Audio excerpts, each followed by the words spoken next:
Kenaikan UMP 2023 telah ditetapkan.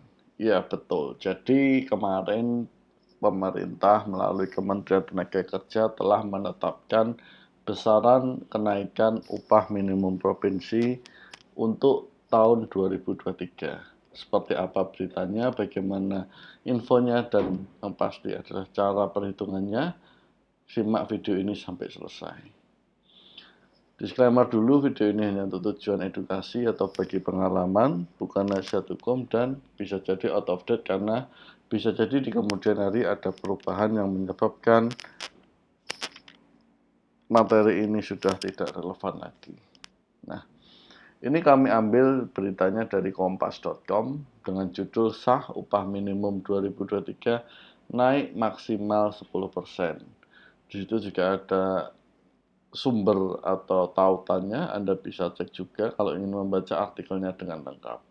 Nah, kenaikan ini kita coba bacakan ya beritanya. Jadi pemerintah melalui Kemenaker baru saja menerbitkan Permenaker nomor 18 tahun 2022 tentang penetapan upah minimum tahun 2023. Permenaker ini diteken oleh Menaker Ida Fauziah pada 16 November 2023.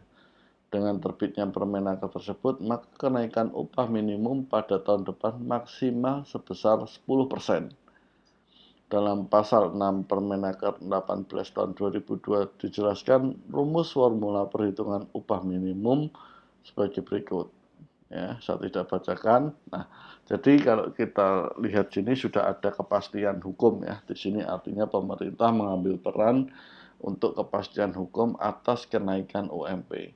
Entah ini disukai atau tidak, yang pasti juga telah melewati pertimbangan maupun diskusi melalui DPN atau Dewan Pengupahan Nasional.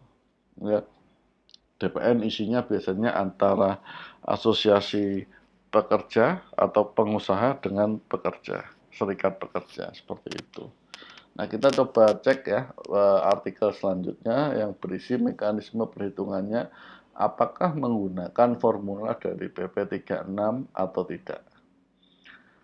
Nah, kemudian sebelumnya Dirjen Pembinaan Hubungan Industrial dan Jam Sostek Kemenaker Indah Anggoro Putri mengatakan pemerintah mengubah formula perhitungan upah minimum yang selama ini diatur dalam PP 36 tahun 2021. Hal yang sama disampaikan oleh DPN yang mengatakan bahwa upah minimum 2023 tidak akan mengacu kepada PP 36 tahun 2021.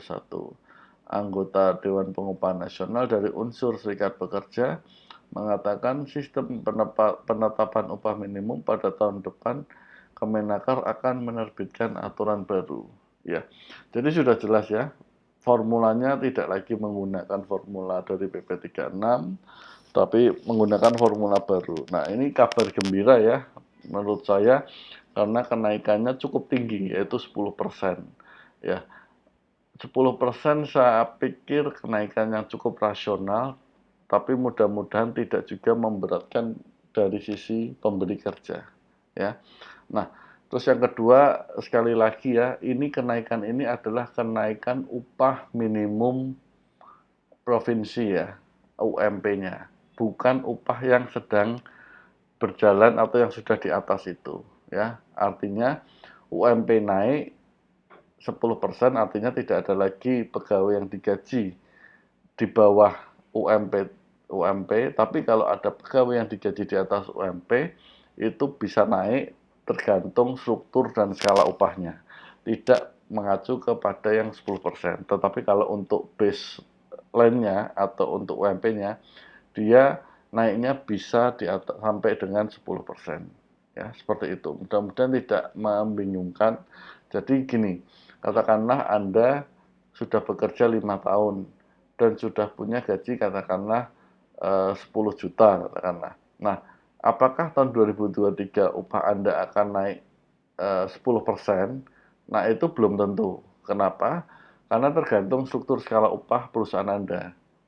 Satu, upah Anda sudah di atas upah minimum, sehingga kenaikannya tidak lagi mengacu pada kenaikan upah minimum.